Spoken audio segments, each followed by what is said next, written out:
para que después lo subamos a foto. Nova Forma presenta el 10º encuentro, Conferencia Teológica de Escatología y Apocalipsis con el Dr. Ángel Ariel Ortiz Noble. Muy buenas tardes a todos, amigos en Nova Forma y amigos que nos escuchan. Estamos nuevamente en un taller más muy sugerente de nuestro hermano Ariel con respecto al maravilloso texto del Apocalipsis. No podemos obviar en el ámbito de lo espiritual, en el ámbito de toda expresión espiritual y particularmente de la fe cristiana, que es la que estamos abordando aquí ahora, el elemento clave y medular del simbolismo. Y el Apocalipsis tiene una gran complejidad simbólica. Y en estos talleres estamos aprendiendo a precisamente explorarla, conocerla y posiblemente vivirla. Así que desde esta perspectiva, el proceso ha sido muy enriquecedor, tanto para nuestra mente, nuestras emociones y sentimientos, y hasta nuestro cuerpo. Bueno, pues escuchamos nuevamente en el taller a nuestro hermano Ariel. Muchas gracias. Y muy buenas tardes a todos.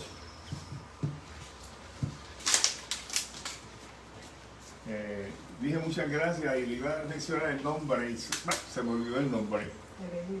Evelio. Muchas gracias, Evelio. Ya, en esta edad, ciertos momentos, pues hay unos lapsus, pero todo es comprensible. Muy bien. En esta tarde vamos a tratar de completar la exégesis del capítulo 11 y el capítulo 12 de Apocalipsis. Son dos capítulos muy, muy importantes. Como ya les he explicado, les he dicho en mis presentaciones anteriores, estamos acercándonos al Apocalipsis desde una perspectiva evangélica protestante, utilizando la hermenéutica correspondiente. La idea es presentar el libro de Apocalipsis como un libro abierto, un libro al que no le debemos tener miedo, un libro que nos revela la persona del Señor Jesucristo y la bendición de su presencia en medio de la iglesia, la cual, a pesar de sufrir vicisitudes, tribulaciones, persecución, angustia a través de la historia, incluyendo la iglesia en el contexto histórico en el cual fue escrito el libro, Dios, el Señor Jesucristo, que es Dios, ha estado presente y está presente, fortaleciéndola, sosteniéndola, bendiciéndola y afirmándole y asegurándole vez tras vez que el final será un final dichoso, un final feliz. Así que a nuestros amigos que le tienen miedo al libro de Apocalipsis, a nuestros hermanos que no se atreven a leer el libro de Apocalipsis porque se habla de bestias y de dragones y de figuras intimidantes, les quiero decir que es un libro que invita a leerse cuando se lee utilizando la hermenéutica correcta. Y como bien dijo Evelio, hay muchos símbolos y ya nosotros hemos explicado la mayoría de ellos y quizás vamos a recurrir a recordarles en alguna ocasión repetir lo que hemos dicho en relación a los símbolos. Precisamente el capítulo 11 y el capítulo 12 contiene símbolos, contiene elementos que si nosotros leemos literalmente nos vamos a entrar en un laberinto que no tiene ni pie ni cabeza.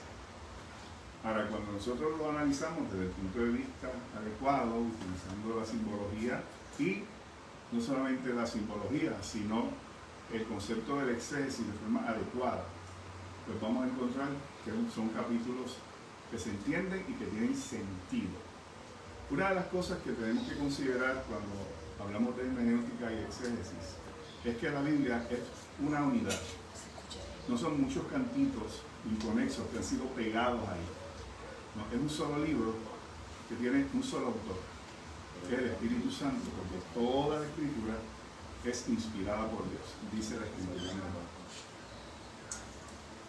Que tiene libros que fueron escritos por diferentes hombres a través de diferentes momentos de la historia, inspirados por Dios, y cada uno tiene su particular forma de expresar la verdad que le ha sido revelada. Y tiene un tema. El tema es Jesucristo, el plan de redención desde Génesis hasta el Apocalipsis. En el Antiguo Testamento y en el Nuevo Testamento, ese hilo conductor se mantiene constante. Se utilizan figuras, símiles, metáforas, tipos, símbolos, figuras del lenguaje, hipérboles, sinécdoque, onomatopeya. Todas esas figuras del lenguaje están presentes en la Biblia. Entonces, cuando tú lees la Biblia, y particularmente el Apocalipsis, sabiendo que hay figuras del lenguaje, tú tienes que saber que eso no se puede leer literalmente, sino que tiene un contexto histórico, cultural, social, etc. y teológico. Por eso que es que en el Nuevo Testamento mucho del lenguaje que leemos es un lenguaje, lo que nosotros llamamos veterotestamentario, quiere decir que emana expresiones y figuras del Antiguo Testamento. Y hoy, en el capítulo 11, vamos a ver esto. Así que lo primero que vamos a hacer es leer el texto que se encuentra en la Biblia, en el capítulo 11 de Apocalipsis. Es un capítulo relativamente corto, tiene 19 versos, los vamos a leer. Y luego, en la medida que vayamos explicando, vamos entonces a leer versos individuales. Dice así: entonces me fue dada una caña semejante a una vara de medir, y se me dijo: levántate y mire el templo de Dios, y el altar, y a los que adoran en él. Pero el patio que está fuera del templo, déjalo aparte, no lo midas, porque ha sido entregado a los gentiles, y ellos hollarán la ciudad santa 42 meses. Y daré a mis 2 testigos que profeticen por 1260 días, vestidos de cilicio. Estos testigos son los 2 olivos, los 2 candeleros que están en pie delante del Dios de la tierra. Si alguno quiere dañarlos, sale fuego de la boca de ellos y devora a sus enemigos. Y si alguno quiere hacerles daño, debe morir él de la misma manera. Estos tienen poder para cerrar el cielo, a fin de que no llueva en los días de su profecía, y tienen poder sobre las aguas para convertirlas en sangre, y para herir la tierra con toda plaga, cuantas veces quieran. Cuando hayan acabado su testimonio, la bestia que sube del abismo hará guerra contra ellos, y los vencerá y los matará. Y sus cadáveres estarán en la plaza de la grande ciudad, que en sentido espiritual se llama Sodoma y Egipto, donde también nuestro Señor fue crucificado.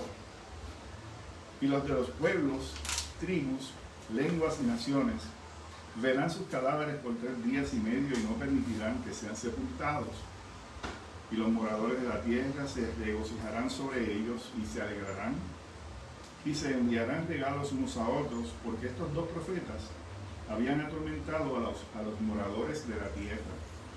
Pero después de 3 días y medio entró en ellos el espíritu de vida enviado por Dios, y se levantaron sobre sus pies, y cayó gran temor sobre los que los vieron.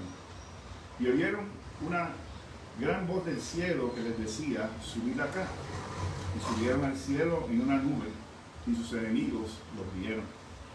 En aquella hora hubo un gran terremoto, y la 10ª parte de la ciudad se derrumbó, y por el terremoto murieron el número de 7,000 hombres, y los demás se aterrorizaron y dieron gloria a Dios del cielo.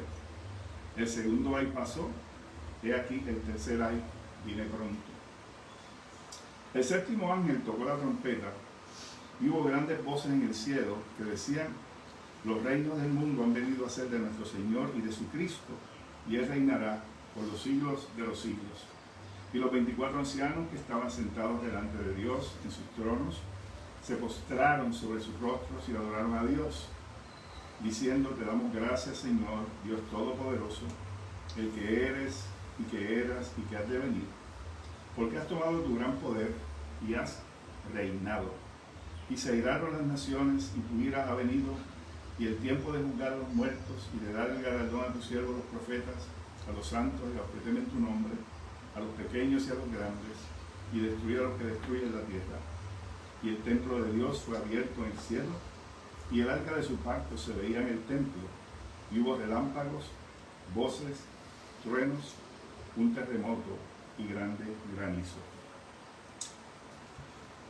El capítulo 10 concluye con la comisión de la iglesia de seguir predicando el Evangelio en medio de las circunstancias más adversas. ¿Recuerdan cuando terminamos el capítulo 10? A Juan se le dio a comer un libro que era dulce a su paladar y amargo a su vientre, que es el Evangelio, y se le dijo: tienes que seguir profetizando. Y Juan era tipo o símbolo de la iglesia. A la iglesia se le dio la comisión de predicar el Evangelio hasta el fin del mundo, hasta el fin de la era. Y aquí encontramos entonces en el capítulo 11 esa iglesia protegida por Dios, representada por un lado por el santuario y luego por dos testigos. El verso 1 y 2, que nos habla de que el santuario, a Juan se le dio una caña de medir y se le dijo: levántate y mide el templo de Dios y el altar y a los que adoran en él. Pero el patio que está fuera del templo, déjalo aparte y no lo midas, porque ha sido entregado a los gentiles y ellos hollarán la ciudad santa 42 meses. Aquí vemos la iglesia guardada y protegida por Dios contra los ataques de las fuerzas hostiles. Es una protección de carácter espiritual, es decir, Dios no permitirá ni permite que su pueblo apostate ante los ataques del mal. Esta visión que presenta aquí Juan, en donde aparece un ángel que va a medir el santuario, está basada en una visión que tuvo el profeta Ezequiel en los capítulos del 40 al 42, una visión, una réplica de esa visión del Antiguo Testamento. En esa visión que tiene Ezequiel, en el capítulo 40 y 42, Dios revela que Él estaría protegiendo a su pueblo ante los ataques de sus enemigos, y también describe la nueva Jerusalén futura. En dicha visión, Ezequiel ve un gran muro alrededor de la ciudad que precisamente refuerza la idea de protección. Obviamente no vamos a leer el capítulo 40 y 42, pero yo quiero leer un verso en Isaías, capítulo 56 y verso 5, que habla del muro, de un muro que tiene la ciudad alrededor, que es un muro que evitaría que los enemigos accedieran a la ciudad. En este caso significa el santuario o la iglesia del pueblo de Dios. Isaías 56, verso 5, dice así. Isaías 56 dice: yo les daré un lugar en mi casa y dentro de mis muros.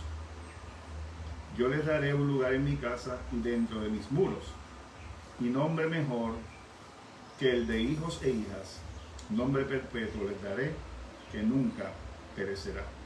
Yo les daré un lugar en mi casa dentro de mis muros. ¿Verdad? La ciudad de Jerusalén es una ciudad amurallada. Cuando Ezequiel ve la visión que Dios le da, ve una ciudad con matices distintas y dimensiones bien distintas y diferentes a la ciudad y al muro que normalmente tenían los judíos en su ciudad y su templo. Era una visión del futuro, una visión escatológica. Y cuando Juan dice que apareció un ángel que medía la ciudad, lo que está implicando es que Dios va a tener un lugar protegido donde su pueblo va a estar seguro. Pero como nosotros sabemos y lo estamos viendo y lo vamos a ver, el pueblo de Dios va a sufrir persecución, ataque y va a ser muerto, va a haber martirio. Así que la protección divina no necesariamente es física, sino que es una protección de índole espiritual. Recordemos que el Señor desde la primera ocasión que llamó a sus discípulos, les dijo, los envío como ovejas en medio de lobos. Y también les advirtió, algunos de ustedes los van a matar porque ustedes están hablando en mi nombre. En otra ocasión dijo, si a mí me hicieron esto, ¿cuánto más le van a hacer a ustedes, que son mis discípulos? El que quiera seguir en pos de mí, niéguese a sí mismo, tome su cruz cada día y síganme. Quiere decir que Dios nunca prometió seguridad física. Lo que Él sí prometió es que a sus hijos, a los verdaderos creyentes, Él los tiene reservados, porque un día, y aquí lo vamos a ver al final del capítulo, va a haber una resurrección. Y en esa resurrección, los verdaderos creyentes van a tener un cuerpo nuevo, glorificado, perfecto, como el cuerpo de la gloria del Señor Jesucristo.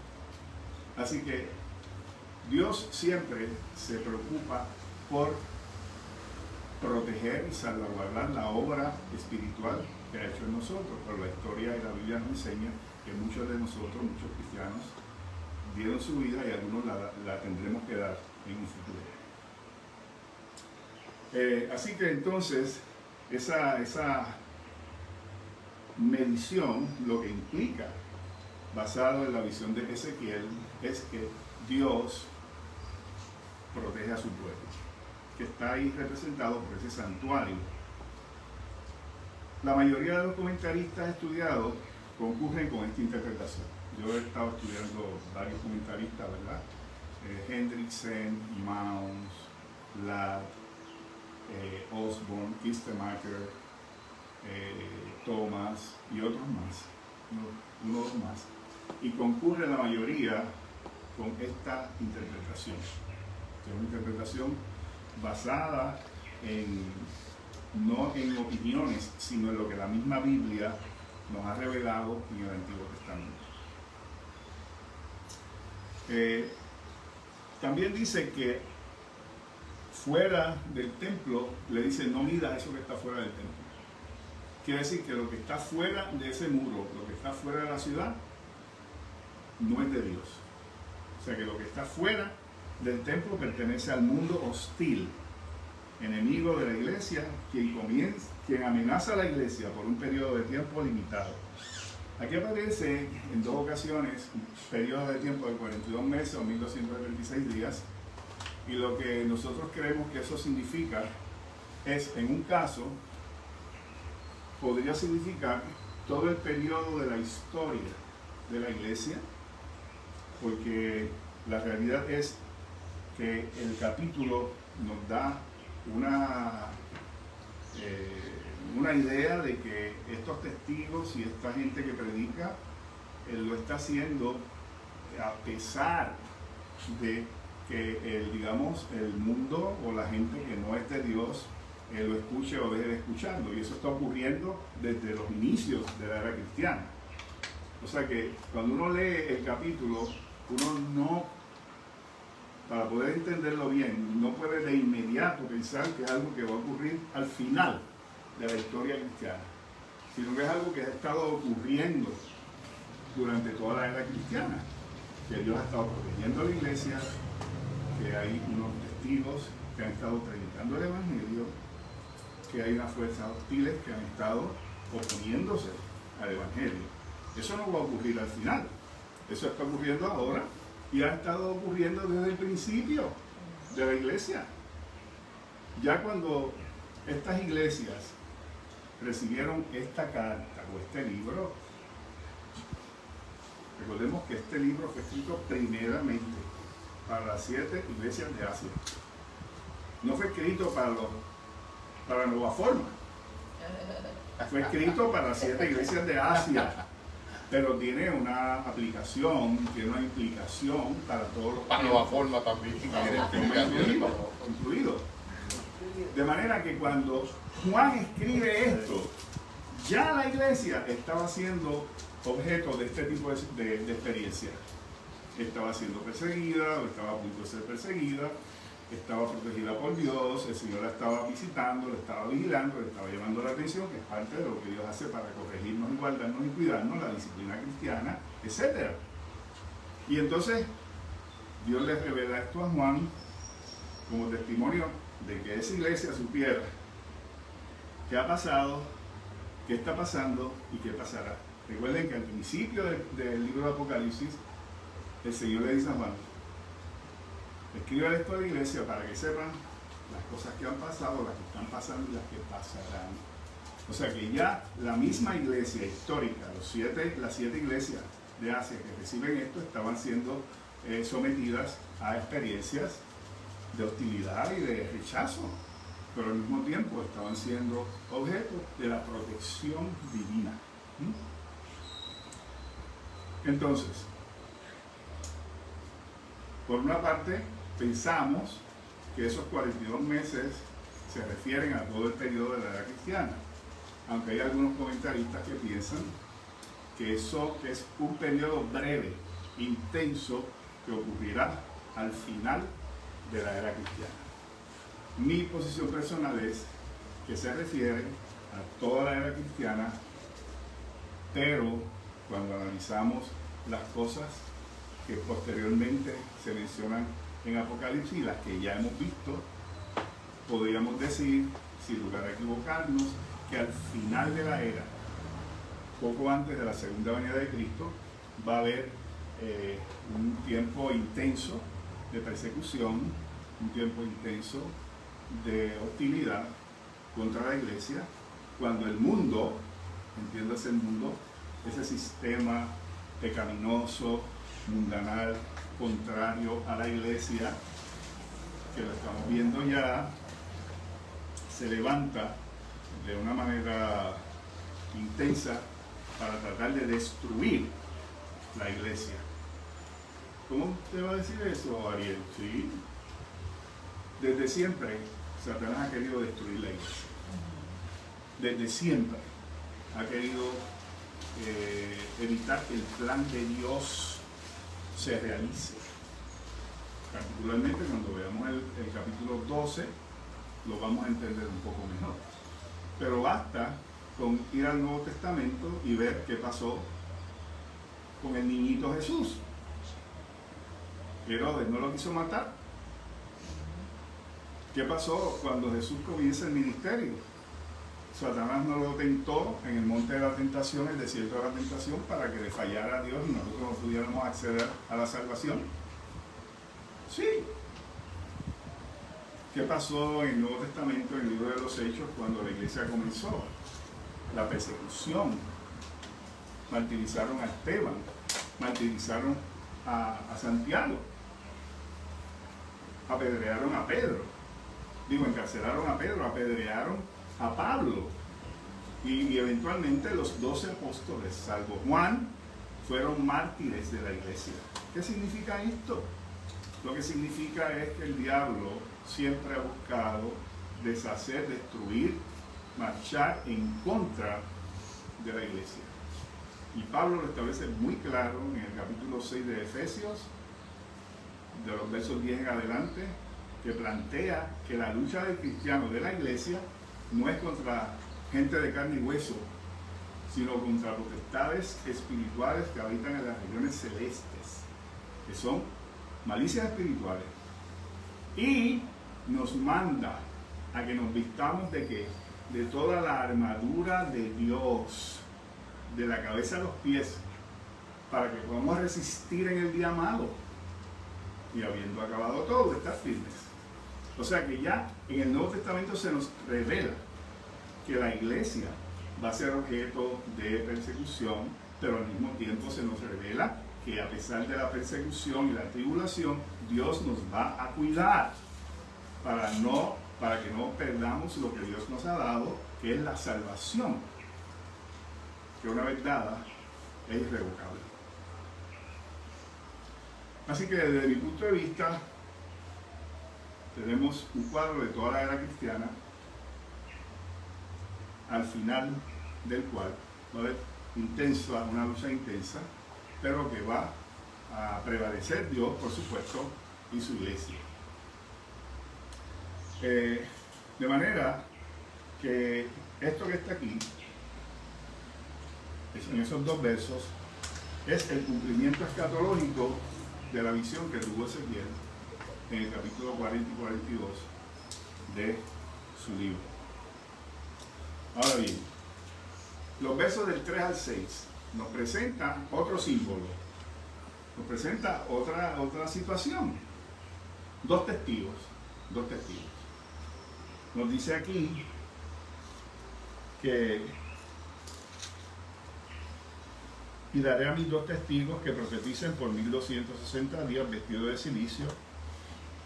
Estos dos testigos son los dos olivos y los dos candeleros que están de pie delante del Dios de la tierra. Y si alguno quiere dañarlos, sale fuego de la boca de ellos y devora a sus enemigos. Y si alguno quiere hacerles daño, debe morir de la misma manera. Estos tienen poder para cerrar el cielo a fin de que no llueva en los días de su profecía, y tienen poder sobre las aguas para convertirlas en sangre y para herir la tierra con toda plaga cuantas veces quieran. Les voy a hacer una preguntita diagnóstica, particularmente a los que han leído la Biblia bastante. Cuando leemos lo que dice aquí, que tienen poder sobre las aguas para convertirlas en sangre y para herir la tierra con toda plaga, ¿qué personaje se le viene a la mente? Moisés. Moisés. Muy bien. Así que esto es una evocación de actos divinos del Antiguo Testamento de Dios a favor de su pueblo. Y cuando leemos, estos tienen poder para cerrar el cielo a fin de que no llueva en los días de su profecía, ¿qué personaje se nos viene a la memoria? Elías. Porque Elías oró para que no lloviese por 3 años y 6 meses. Y luego oró para que lloviera y llueve. Y esto se da en el contexto del reinado de Acab, que fue un rey perverso, y Dios pues tuvo que bregar fuertemente con ese reino del norte, las 10 tribus de Israel, donde profetizó Elías. Así que cuando leemos esto, inmediatamente esa iglesia, porque recordémonos, no nos salgamos del contexto, esas son iglesias que están escuchando eso allí mismito, saliendo de la pluma de Juan, escuchando, leyendo. Alguien le está leyendo esto. Cuando le menciona esto de los dos testigos que leen lo que les acabo de leer, definitivamente pensaron en Moisés, pensaron en Elías, pensaron en Zorobabel, pensaron en Josué, que fueron dos testigos que también Dios levanta después del cautiverio babilónico, cuando regresan a Jerusalén a reconstruir la ciudad, a reconstruir los muros, que tuvo que venir el profeta Zacarías y decirle: miren, acaban de construir eso, que no es con espada ni es con ejército, sino es con el poder del Espíritu de Dios. Y dice ahí que ellos tenían poder. Así que cuando usted analiza utilizando el lenguaje veterotestamentario y otros aspectos que les voy a mencionar ahora de la actividad de esos dos testigos, la gran mayoría de nuevo de los comentaristas, incluyéndome a mí, que no soy comentarista, soy estudiante y soy aspirante a ser teólogo y comentarista, pues entendemos que esos dos testigos simbolizan la iglesia también. Ahora bien, las bases para identificarlos con la iglesia son las siguientes. Número 1, profetizan, es decir, proclaman la palabra de Dios. Profetizar no es otra cosa que proclamar la palabra de Dios. No es adivinar el futuro, no es tener visiones del futuro. La palabra típica de profeta tanto en el Antiguo como en el Nuevo Testamento, es que hablan la palabra de Dios. Eso es profetizar. Número 2, son identificados como candeleros. Estos son los dos candeleros que dice por aquí.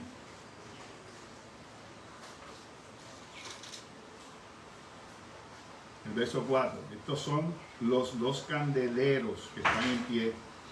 Si usted lee Apocalipsis 1:20 y dice que los candeleros son la iglesia. Número 3.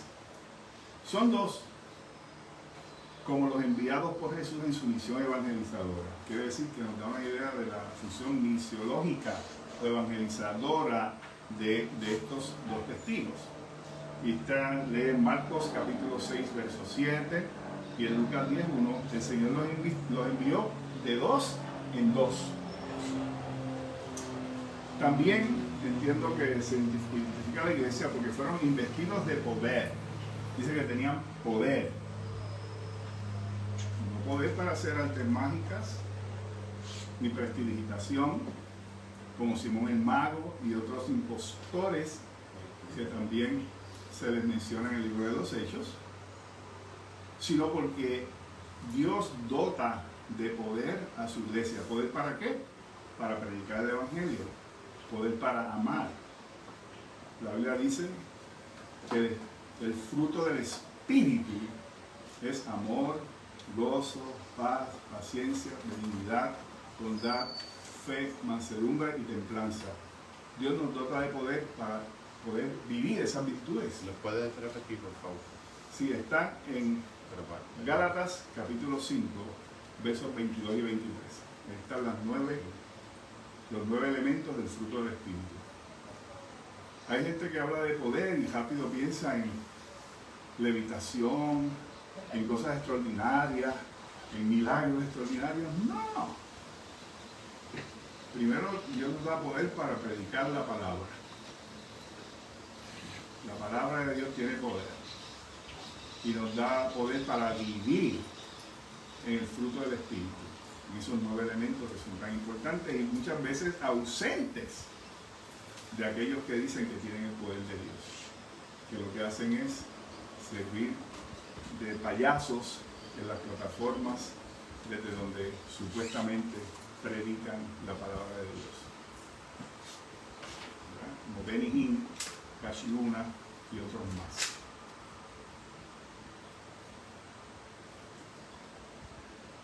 Así que están investidos de poder. Hechos 1:8 dice, pero recibiréis poder cuando venga sobre vosotros el Espíritu Santo y me seréis testigos en Jerusalén, en Judea, en Samaria, hasta el último de la tierra. Así que la primera fase de la acción o manifestación del poder de Dios en la vida de uno es predicar o profetizar, proclamar el Evangelio. Y eso es lo que hacían los testigos.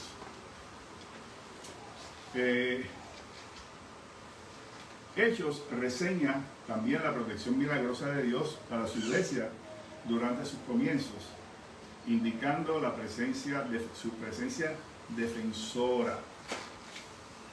Hay un relato en el capítulo 12 de Hechos, que Pedro, el apóstol San Pedro, fue encarcelado y estaba allí como el peor de los criminales, con grilletes y con cepos y con cadenas, y el ángel de Dios se metió en la cárcel. Se cayeron las cadenas, se cayeron todos los elementos que lo mantenían confinado al calabozo, se abrieron las puertas, Pedro salió de la cárcel libre y dijo, yo creo que esto es un sueño, es verdad. Y fue entonces a la casa donde estaban orando por él.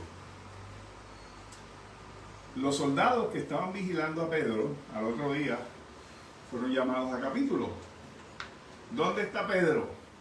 Pues mira, yo no sé. Pedro estaba aquí y habían quizás 16 soldados, eran 4 grupos de 4 vigilando la cárcel. Y entonces había una ley o una orden ejecutiva en Roma que decía que si tú dejabas ir a un preso, tú tenías que pagar con tu vida la vida de ese preso. Los mataron a todos, a los soldados. Herodes los mandó a matar. El rey Herodes. No Herodes el Grande, sino uno de los descendientes. Creo que era el tercer Herodes. Pero ese Herodes, en ese mismo capítulo, un día estaba dando un discurso con sus ropas reales, con toda la pompa, a unos habitantes, al pueblo de Tiro y Sidón. Y esa gente, para lamberle el ojo a Herodes, decían: voz de Dios y no de hombre, voz de Dios y no de hombre. Tú sabes, adulándolo. Y Herodes se lo creyó. Y en ese mismo momento, ese Herodes que había mandado a matar a Jacobo, Santiago, que había encarcelado a Pedro, ese mismo Herodes, que es para mí un símbolo de Satanás, dice que Dios lo tocó y murió comido de gusanos. Murió comido de gusanos. Así que aquí vemos la acción de Dios a favor de su pueblo. Por un lado, sí, Dios permite el martirologio, que en efecto la palabra me seréis testigos, testigo viene del original griego que es mártir. Somos testigos, somos mártires. Pero al mismo tiempo la acción de Dios para abrir camino, para que su obra siga adelante. Así que estos dos testigos, desde ese punto de vista, representan la iglesia, que está predicando, que está siendo acosada, pero tienen poder, siguen avanzando, pueden orar, ¿ah? Pueden pedirle a Dios que bregue con sus enemigos, y Dios lo hace para poder abrir camino para que el evangelio siga adelante. También dice que la bestia hará guerra contra ellos. La bestia, ahí por primera vez se menciona la bestia. En el capítulo 11, verso 7, el verso 7 dice: cuando hayan acabado su testimonio, la bestia que sube del abismo hará guerra contra ellos y los vencerá y los matará. Por primera vez aparece el personaje siniestro de la bestia que hará guerra contra ellos. Más adelante vamos a ver que cuando se hable específicamente de la bestia, que en el capítulo 13, cuando se hable de eso, nosotros vamos a ver que la bestia, contra quien guerrea y a quien persigue y contra quien hace guerra, perdonando la redundancia, es contra los santos, la iglesia. Quiere decir que si nosotros aplicamos la exégesis correcta, si en el 13 dice que la bestia hace guerra contra los santos y los vence, se le permitió, y aquí vemos que la bestia hace guerra contra estos dos testigos y los vence, pues si A es igual a B, B es igual a C, pues A es igual a C. O sea, aritmética sencilla. Si A es igual a B y B es igual a C, pues A es igual a C. Así que testigos es igual a los santos, es igual a la iglesia. ¿Ok?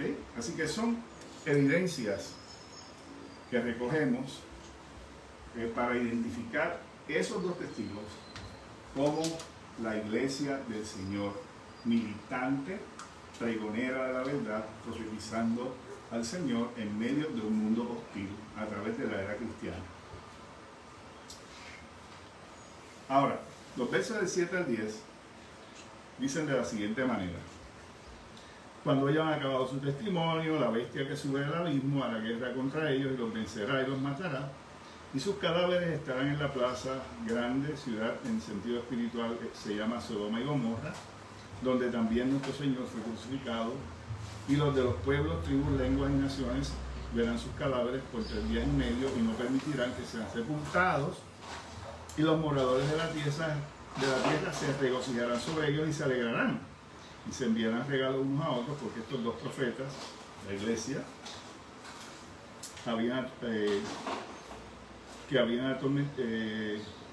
porque estos dos profetas habían atormentado a los moradores de la tierra. Muy bien.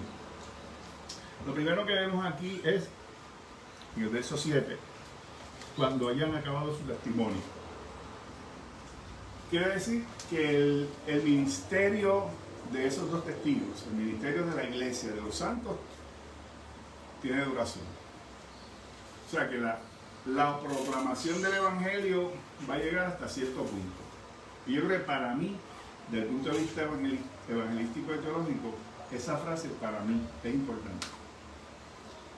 El llamado quiere decir que el llamado al arrepentimiento y creer en Cristo no es para siempre.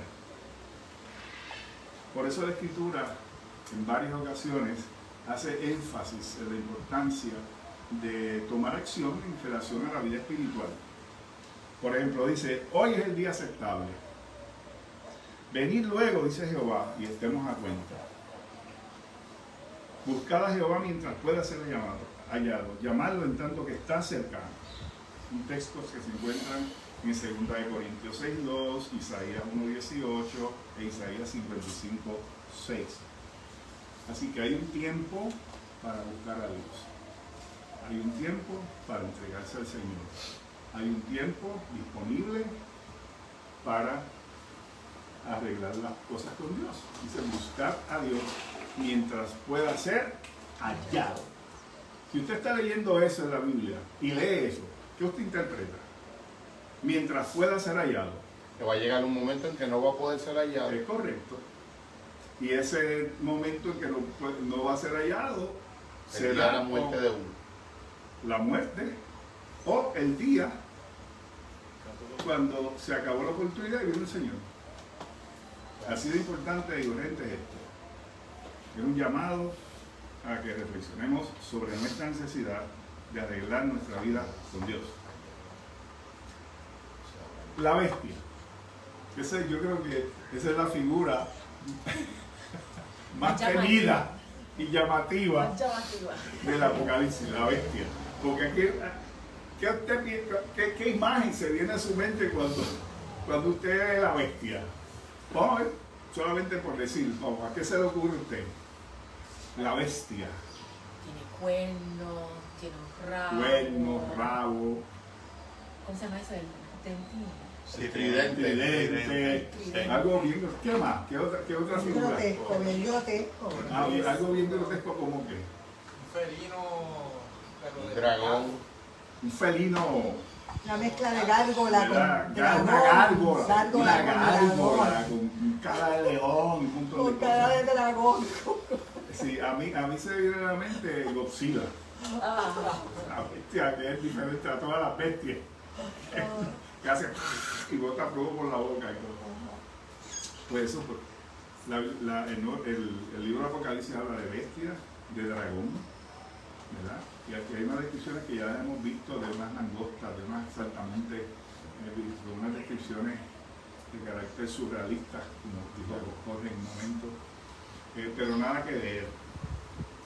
La culpa de que la gente por ahí pierde el sueño y no se atreva a leer el Apocalipsis, la tienen El cine americano. el cine hollywoodense americano. Seguro. Pero detrás de eso está la teología futurística, literalista del Apocalipsis, que le ponen figura a esas bestias. El Apocalipsis como ciencia ficción. Como ciencia por ficción, decirlo muy así. bien. Un Apocalipsis como ciencia ficción. Y hay libros que se escribieron hace 20 años que fueron muy populares, ¿ok? En ese sentido. Y se llevaron a la pantalla grande, por supuesto. Yo vi una película de eso, del Apocalipsis, y era la verdad que daba miedo, era una película, un thriller, era una película de horror, en donde los cristianos estaban y aparecían unas sombras así que venían volando y se llevaban a la gente. Entonces todo eso se queda en la mente de la gente. Eso no es así, no es así, queridos amigos, no es así, querido auditorio. La bestia, la vamos a ver en el capítulo 13, la voy a dejar con el gustito. Si la pudieran relacionar también con algo que no se ha mencionado, creo que suficientemente y es importante, Babilonia. Sí, lo vamos a ver eso, Babilonia la Grande, el Roma, el emperador, los poderes hostiles. Mire, así como un anticipo. La bestia se identifica con poderes hostiles contra Dios y la iglesia. Está representado en el contexto histórico, cuando se escribe Apocalipsis, estaba representada la bestia por Roma y el emperador en tiempos de las 7 iglesias. La bestia es un sistema que se opone a las cosas de Dios, que tiene su manifestación en poderes políticos y económicos y religiosos, que muchas veces tiene un representante, que puede ser un hombre, una cúpula de varios hombres, ¿ok? Que legislan, estimulan un movimiento y una filosofía anticristiana. Les pregunto, ¿eso está ocurriendo hoy? Todo el tiempo en todas partes. Siempre ha ocurrido. La bestia siempre ha estado en acción, desde el principio. Y hoy día. Es el espíritu del anticristo. Muy bien, Paco. Es ¿Cómo el la- espíritu del anticristo. ¿Cómo Vamos la a leer. Una pregunta. Si se puede hacer esa mínima digresión. ¿Cómo la teología mira cuando estás planteando que estas criaturas están en las potestades que habitan las regiones celestes ante las que hemos de asumirnos vestiduras de Dios? Esas regiones celestes, de algún modo la teología razona o explicita la posible relación o interacción entre esas regiones y las dimensiones del pensamiento, el alma humana del hombre. Las regiones vivo. celestes, en este caso particular, Ok. ¿verdad? En el contexto de lo que escribe el apóstol Pablo, se refiere al realm, al ámbito celestial, lo que está fuera de aquí. En el cristianismo primitivo le llamaban potestades del aire, pero entonces era como implícito que podían incidir en la mente Bueno, humana. esa precisamente, Ok, cuando tú ok. lees Efesios 6, la primer arma, o el primer elemento de la vestidura, ¿tú sabes cuál es? Atacar la El mente. yelmo de la salvación, que es lo que te cubre la cabeza. Aleluya, claro. Está ahí. Y Un sello luego, en la mente. luego la coraza, que te cubre el corazón. En Efesios. Efesios 6, del 10 en adelante. Así que lo primerito que dice Pablo es: Mente y corazón. vestíos de la coraza, del yelmo de la salvación y la coraza de justicia. Esas son las dos primeras elementos de la armadura. Son regiones, Satanás anda por ahí, hay entes espirituales. Regiones que incidirían en una mente que que no podría- tenga esa coraza. Sí, correcto. El que no tiene esa armadura está sujeto a que esos espíritus o esas potestades le hagan daño. Paco y luego de Dios. Sí, que en la Biblia también, no sé si ahí mismo en Si lo Efesios, puedes decir más duro, Paco, para que se Sí. oiga ya en la... no sé si es en Efesios, pero dice que esas fuerzas son las que operan en los hijos de desobediencia. Correcto. O sea, que hay una correlación directa, Sí, y correcto. hay una influencia directa Sí, de lo espiritual En a la la vida. mente humana. muy bien. Eso está en ese mismo libro, en el capítulo 2. En el capítulo 2 del libro de Efesios dice que el príncipe de la potestad del aire, regiones celestes, potestad del aire, opera sobre los hijos de desobediencia, en los cuales ustedes también anduvieron como los hijos de desobediencia. O sea que Pablo está diciéndole a los Efesios: mire, ustedes estaban ahí, pero Dios los sacó de ahí. Por lo tanto, manténganse vestiditos de la armadura de Dios para que las fuerzas del mal no les hagan daño. Evelio. Sí, lo que tú estás manifestando de esta interpretación hermenéutica tan sugerente está plasmado en la arquitectura. Por ejemplo, en la avenida Ponce de León, en Santurce, ya en Miramar, Ajá. Hay una antigua capilla, actualmente está a nombre de la Iglesia Católica. Anteriormente pertenecía, creo que, a la Iglesia Episcopal. La capilla antigua tiene lo que le llaman en el arte unas gárgolas, entidades del aire. Claro. Entonces, esas gárgolas están como con suma avidez, en términos de su expresión, con una suma avidez mirando hacia la tierra, vienen del aire. Pero entonces está sugiriendo que lo que está aconteciendo entre el techo de la iglesia y el piso impide que lleguen a la tierra, en términos arquitectónicos. Sí, muy buena ilustración. Sí. Ok. Así que entonces, la bestia, que como dije, la vamos a expandir más en el capítulo 13, su significado, de dónde viene y por qué entendemos que no es una cosa fea, grotesca, ¿no? Que va a aparecer ahí así como un robot gigantesco, bien feo. Son poderes hostiles contra Dios y la iglesia, representados en los tiempos de la iglesia de Asia por Roma y el emperador. Indica que la bestia en cualquiera de sus manifestaciones está activa durante toda la era de la iglesia. El hombre de iniquidad se le llama algunas veces, el espíritu del anticristo y por supuesto su manifestación escatológica al final de la era. Vamos a leer, yo quiero que leamos algunos de esos dos textos en Segunda de Tesalonicenses, Paco, Segunda de Tesalonicenses capítulo 2, verso 7. Ponte de pie, lo lees bien fuerte, porque hay una manifestación escatológica que estamos esperando que está indicada ahí. Segunda de Tesalonicenses capítulo 2, verso 7.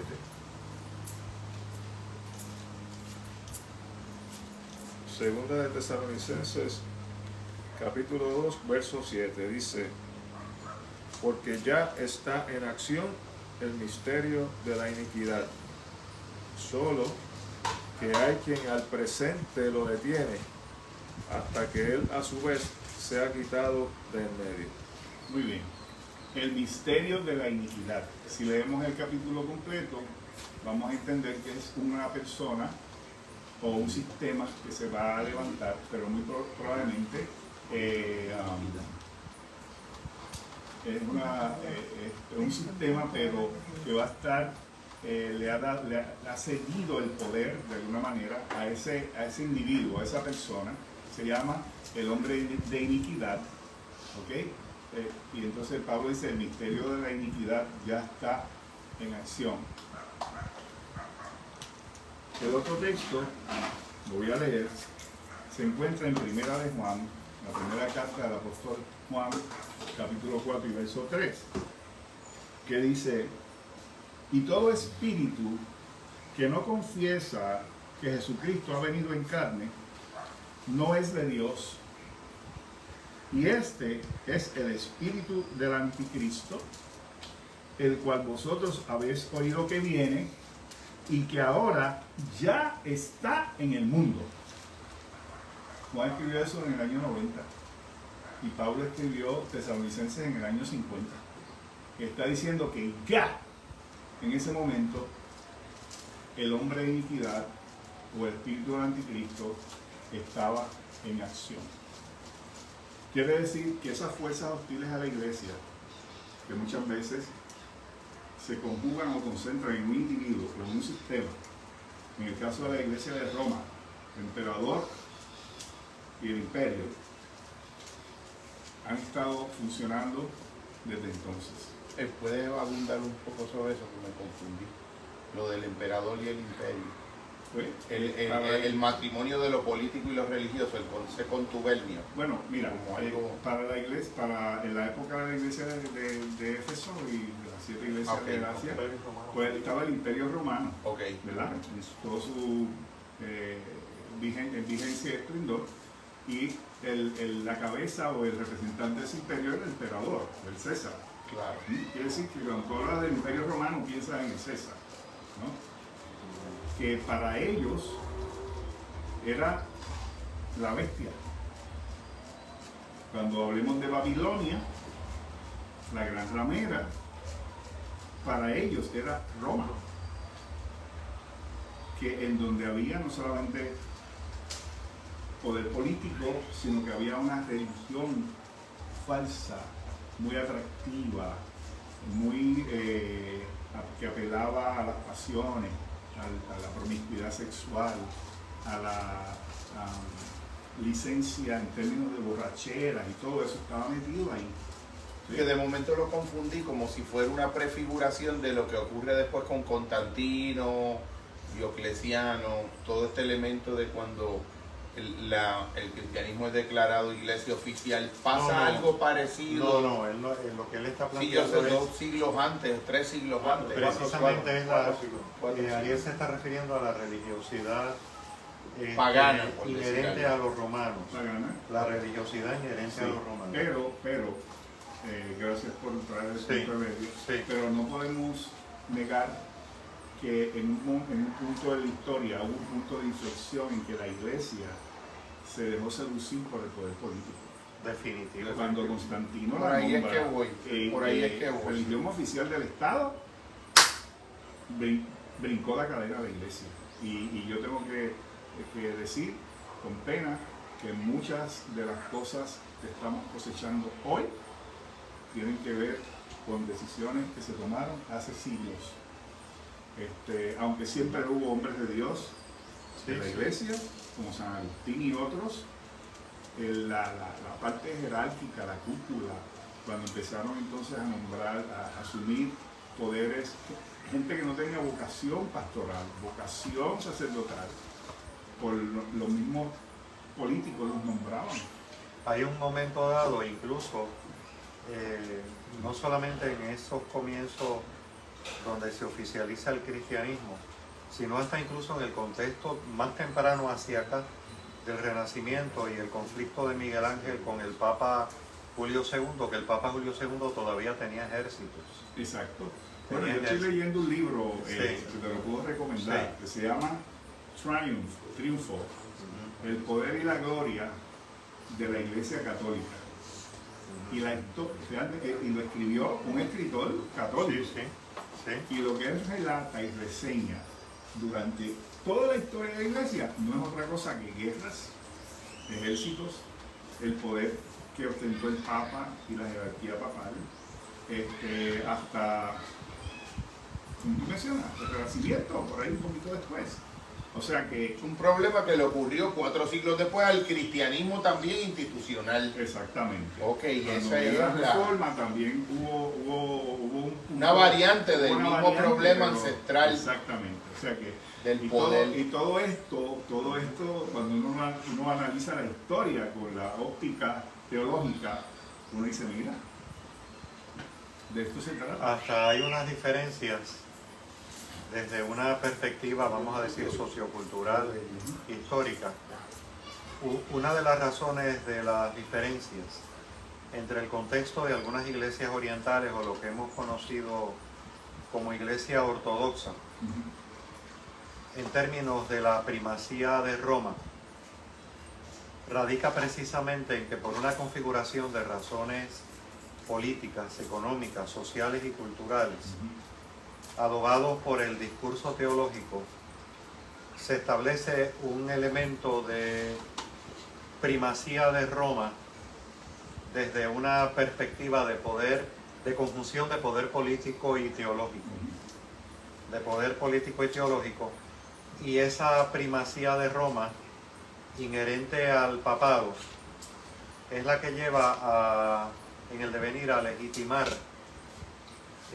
a Roma como elemento, vamos a decir, relevante en el devenir de la cristiandad. Y entonces el patriarcado, por ejemplo, de Constantinopla, hace el planteamiento que eran primados entre pares, pero hay uno que adquiere la primacía, entonces, en este caso es Roma. Y muy particularmente la noción, muchas veces de carácter teológico, atribuida al papado, no es la noción, desafortunadamente, del sirviente entre sirvientes, sino todo lo contrario, donde ha habido un situamiento en el ámbito temporal, político y teológico, unificado en función del poder político. Es correcto. Sí, Sí, y hubo sí. Y esa función estructuralmente pudiera ser una forma de interpretar Babilonia también, o sea, como un concepto de un mal de fondo cuando los religiosos, cuando lo político se racionaliza de religioso y el origen de la Iglesia Católica tuvo un elemento babilónico, si uno lo fuera a usar esa imagen. Bueno, Por eso es que estaba preguntando lo de Babilonia, Está bien. donde se da históricamente la lectura de que el epíteto Babilonia podía ser adscrito a ciertos momentos de la historia de la propia Iglesia Católica también como una forma de Babilonia. En la medida en que se Cuando trata... históricamente se da eso, es por ahí era bueno, donde eso sería, digamos, materia de quizás de otra conferencia. Claro, claro, que claro. Hablemos de Sí, historia y cómo se va dando. Sí, sí, Pero sí. por ejemplo, ya Babilonia se Sí. menciona en el Antiguo Testamento. No solamente Babilonia la ciudad, sino el epíteto o el Ajá. concepto de Babilonia como un conglomerado, una ciudad pecaminosa, antidios. Se da ya en el Antiguo Testamento. O Y de como hecho, una forma de idolatría al poder político y al poder humano también. donde se da poder político, corrupción religiosa, idolatría y todo Pero eso. Pero ¿no? creo que lo más destacado que trae Ariel Jorge es el elemento de la sistematización de los poderes de este mundo, en este caso dados en el contexto del devenir de la estructura de Iglesia Católica Romana. En ese aspecto hay admisión Sí. por muchos teólogos católicos y hasta sacerdotes, Pero por en no este- pocos. Pero en este momento, Sí. cuando mencionamos Babilonia en el capítulo 18 de Apocalipsis, ni siquiera Juan está pensando en la Iglesia Católica Romana. La Iglesia Católica Romana no existía. Claro, claro. No existía como institución. Eso surge ya después del siglo V para adelante. Y sobre todo ya cuando en el siglo XI acontece la caída del Imperio del Este, la caída de Bizancio, pero tanto la Iglesia Oriental como la Iglesia Occidental, en este caso la Latina Romana, son concebidas como iglesias que pertenecen al ámbito del espacio romano. Sí. Por eso se denominan romanos también. ¿No? Y llega un momento en que Sí. el Papa ostenta el poder político y el poder religioso. Todo En Europa. en Europa completa. Sí. Todo concentrado Sí. en él. Y hubo mucha corrupción. Y eso, como tú dices, hay admisión. La historia no Hay se admisión puede en, tapar. en teólogos católicos Pero, y en pero lo que quiero decir es que sacerdotes. cuando Sí. Juan habla de Babilonia y yo digo Sí. Roma y el emperador, ni siquiera estoy pensando en Claro. Sí, no, Pero no. entonces cuando tú Sí. analizas el libro, ¿verdad? Con una visión correcta, hermenéutica, y lo analizas también mirando retrospectivamente desde hoy hacia atrás, uno se da cuenta que hay históricamente unos eventos Diferentes momentos que Babilonia, podemos, por que decirlo podemos así. identificar a Babilonia, a la bestia. Por ejemplo, Hitler. Ninguno de nosotros nos atrevemos a decir que Hitler El Partido era Republicano. el anticristo. Pero El era un Partido tipo- Republicano. Un tipo de anticristo. ¿Por qué? Miren lo que hizo Hitler. Hitler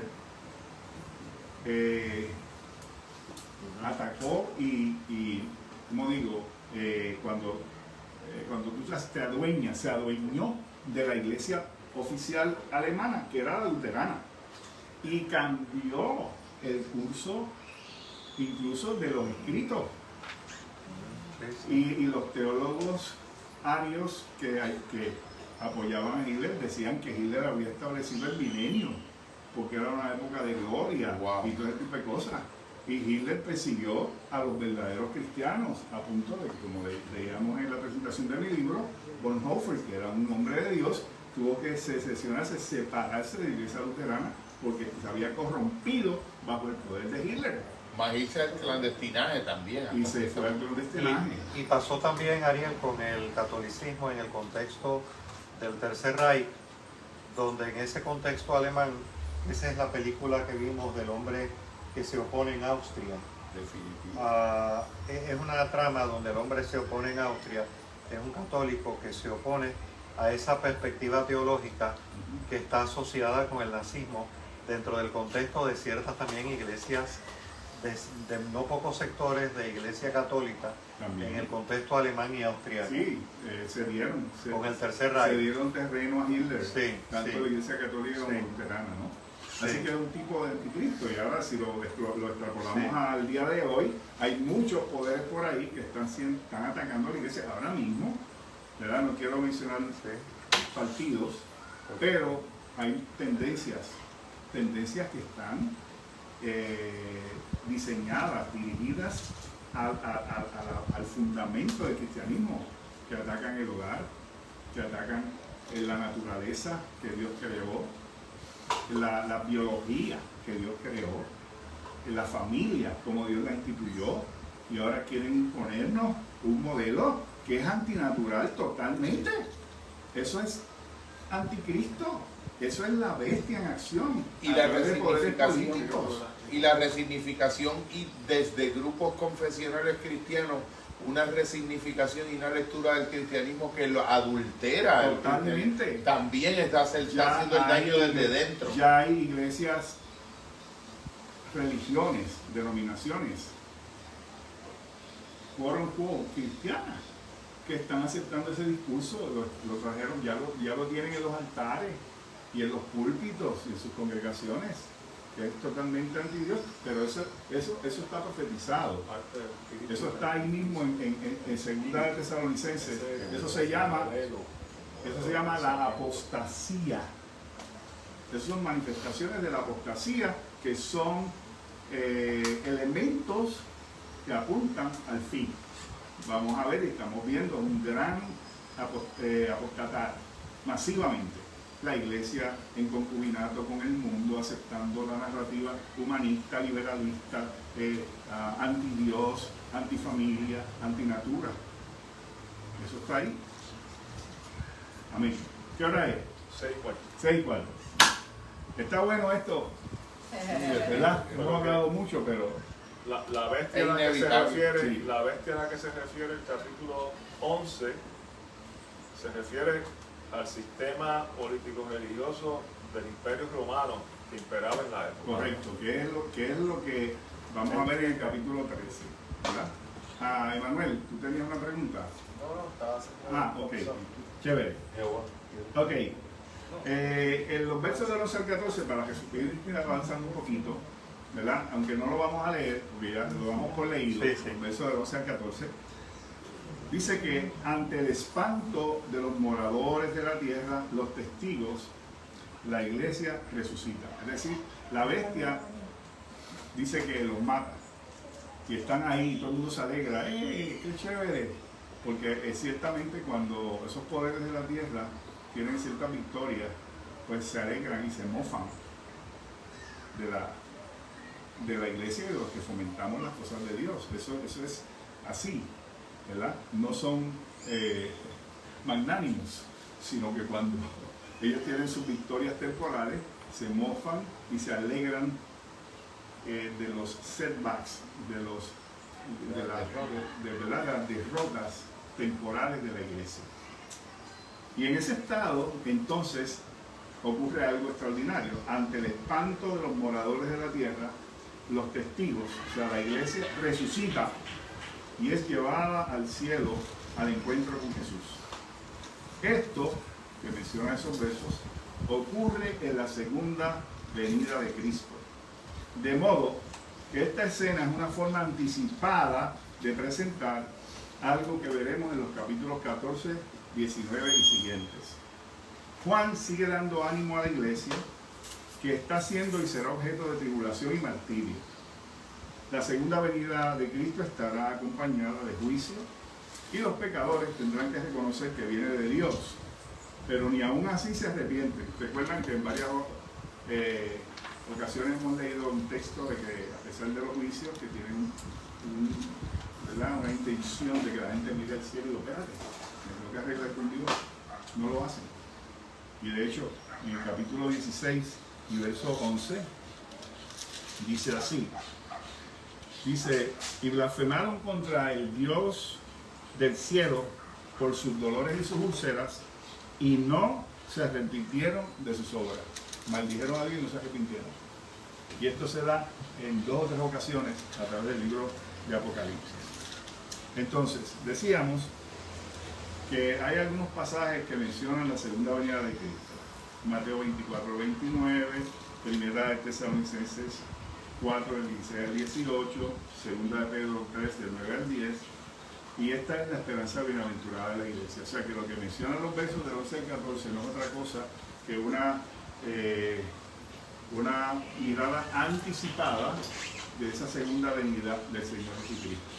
Y recordando siempre el contexto, ¿no? Juan está escribiendo una iglesia que está en unas condiciones difíciles, pero siempre recuerda, siempre usted va a ver que en Apocalipsis hay, sí, se menciona la tribulación, pero se menciona siempre, por lo general, al final del ciclo de los 7 sellos, 7 trompetas, 7 copas, 7 trompetas. Son como ciclos, y al final de los ciclos aparece un momento en donde hay una esperanza. Aparece el Señor diciendo, mira, sí, al final te vengo a rescatar. Así que la iglesia todavía, bajo el simbolismo de los 2 testigos, oye esa voz, sube acá, y la iglesia sube al cielo en una nube de gloria. Esto no es un arrebatamiento secreto. Así que la gente se sobrecoge de terror ante ese acontecimiento, y eso va a ser así. Cuando la gente vea que eso ocurre, Este carro se quedará sin conductor. Se van a levantar. He visto yo en algunos bumper stickers. Este carro se puede quedar sin conductor en cualquier momento. sí. Eso es una de las maneras de quizás dramatizar el ¿Verdad? asunto de que Cristo viene de forma secreta, pero no es de forma secreta, es de forma visible, totalmente en un sentido cósmico, en donde de ahí en adelante se acabaron las oportunidades. Por eso es que dije que al principio, dice, cuando el testimonio de los testigos se acabe. O sea que va a llegar un momento en que no va a haber oportunidad.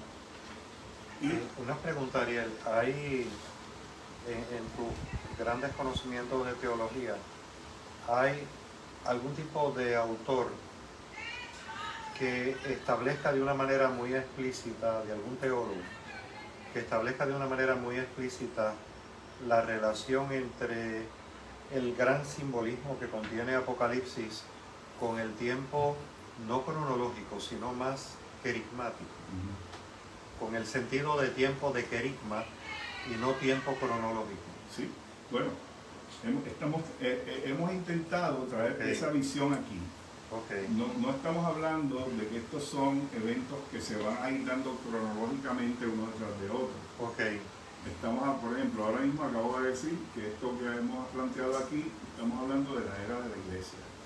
Cuando hablamos de los sellos, recuerdan los 7 sellos y los 4 ministerios de Apocalipsis y todo, que hablamos de que es una era, la era completa, que va a ser militarizada, llena de guerra, de hambre, de enfermedades, situaciones, etc.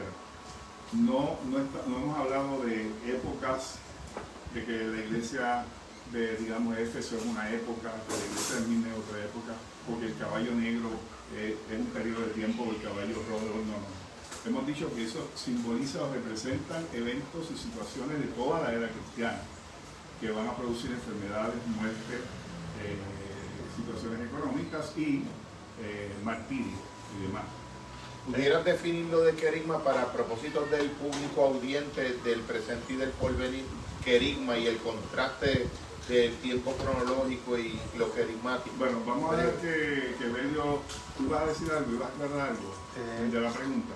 Sí, la razón de preguntártelo es que hay un teólogo católico, Raimundo Panikkar, ya él falleció como a los 97 años, hace 2 años, que él acuñó un término muy sugerente en el devenir de la revelación cristiana, el elemento de lo tempiterno. Tempiterno es una mezcla de tiempo y eternidad. Y en esa conjugación de tiempo y eternidad, también estoy viendo el elemento simbólico, pero real. O sea, para mí lo simbólico no es algo que es irreal, es todo lo contrario. O sea, no estoy partiendo de una visión cientificista, sino la visión teológica a modo de revelación. Y entonces, estoy consciente que lo has hecho de esa manera, pero es que hay algún autor que enfatiza más en ese tiempo que tú conozcas, de tiempo carismático, más asociado el devenir de la narrativa del Apocalipsis con el tiempo querigma que tiempo cronológico. Bueno, Sí. el tiempo querigma, ¿qué tú quieres decir con tiempo querigma? Por ejemplo, querigma es un tiempo, conforme lo voy concibiendo a partir de la poca formación que tengo en teología, para mí el tiempo querigma es como la lectura que hago, el sentido vivencial, es que es el tiempo de Dios, donde hay una tempiternidad, donde lo eterno y el tiempo de alguna manera hacen un interjuego que no es lineal, sino que trasciende la linealidad de nuestra noción del tiempo moderno. Sí. Bueno, mira, Sí, Kairos. hay una cosa, El tiempo Kairos, perdóname, Sí, estaba es diciendo Kairos, querigma. Kairos, ok. El tiempo Porque Kairos. querigma es No, programación.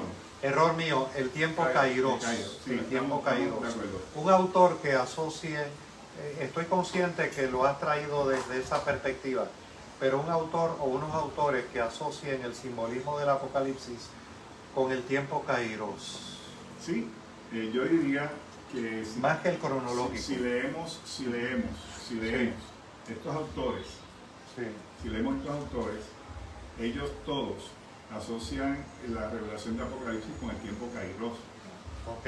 No lo asocian con un tiempo calendarizado, cronológico, como hay otros autores, particularmente los autores dispensacionalistas, que son personas que presentan el Apocalipsis como un libro que es como si fuera de dataciones historiográficas calendario concretas. de eventos en donde prácticamente ya la iglesia no va a estar y Dios va a estar aquí bregando solamente con un grupo, con los judíos, etcétera, etcétera. Esa teoría yo no la estoy incluyendo aquí.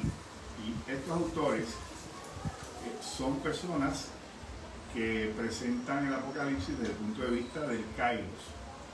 Sí, no podemos negar que en el Fue error Cronos, mío que estaba sustituyendo Kairos por está bien, querigma. no hay duda que en el Cronos ocurren Sí. los eventos. La historia es Cronos. La historia es Cronos. Para Dios no hay historia. En el Kairos de Dios, Dios se puede mover en cualquier dirección porque hay un plano. No es cíclico. Sí. Para Dios no hay presente, futuro ni pasado, ¿no? Pero entonces Dios interviene en la historia, definitivamente. Dios se encarnó. Ese es Dios interviniendo en la historia.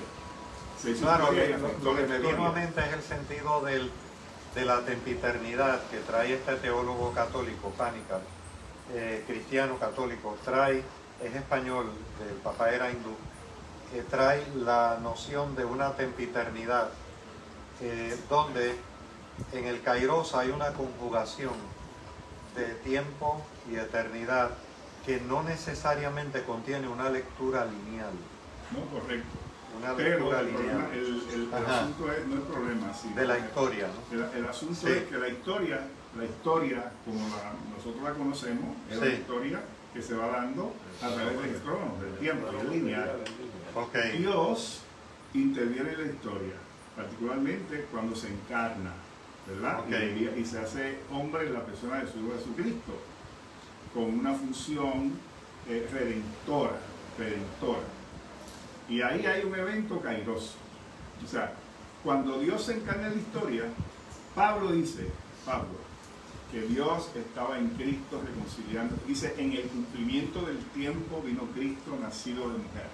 En el cumplimiento de ese tiempo, de ese kairos. Es el tiempo de Dios.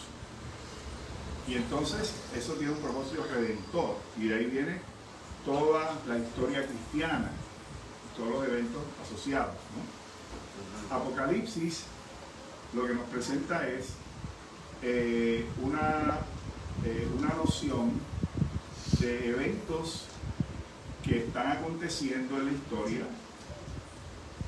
La iglesia ha estado ahí metida, pero que llegará un momento en donde nuevamente va a haber una intervención kairos. ¿Cuándo es eso? Cuando Cristo venga. Y desde ese momento en adelante se acabó la historia. Empieza la nueva era, el nuevo estado final, como está profetizado en el Antiguo Testamento y en el Nuevo Testamento, en donde Dios reinará con su pueblo en cielos nuevos y tierra nueva. Ahí se acabó la historia. Ya no va a haber historia. Volveremos a la prehistoria, porque volveremos al Edén. Se acaba la historia y se acaba el tiempo como lo conocemos en el sentido lineal de Exacto, se acaba el tiempo. No hay, porque posiblemente ese autor, me gustaría que me diera la información biográfica de él, piensa que el mundo va a continuar en un desarrollo eterno hasta infinitamente. Pero eso no es lo que enseña la Biblia. Eso lo enseña posiblemente la posición postmilenial, que plantea que la iglesia va a evangelizar el mundo entero, que vamos a tener un mundo lleno de gloria, de bendición, de progreso, etcétera, etcétera, luego del cual viene el milenio, como ellos lo plantean, y luego entonces viene el Señor Jesucristo. Posiblemente hay una visión postmilenial en ese autor. Fíjate, mi percepción es que no, mi percepción más bien es que la concepción, él plantea que la concepción que hemos tenido de la historia, pánica, sobre todo en Occidente, así lo van atestiguando los historiadores, es una concepción lineal. Tenemos muy arraigada, como buenos occidentales, una concepción lineal del devenir en el tiempo, o sea, pasado, presente, futuro.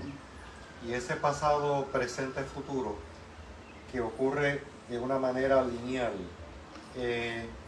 no necesariamente es cuando ocurre el acontecimiento de la realidad, que es un elemento de lo temporero y lo eterno en una conjugación dinámica, donde la concepción del tiempo es otra. Bueno, pues eso, ¿verdad? Sería interesante leerlo. Con mucho verlo. gusto, sí. A lo mejor pues ahí hay un concepto filosófico del que yo realmente no tengo conocimiento en este momento. Así que hasta ahí lo podemos dejar, ¿ok?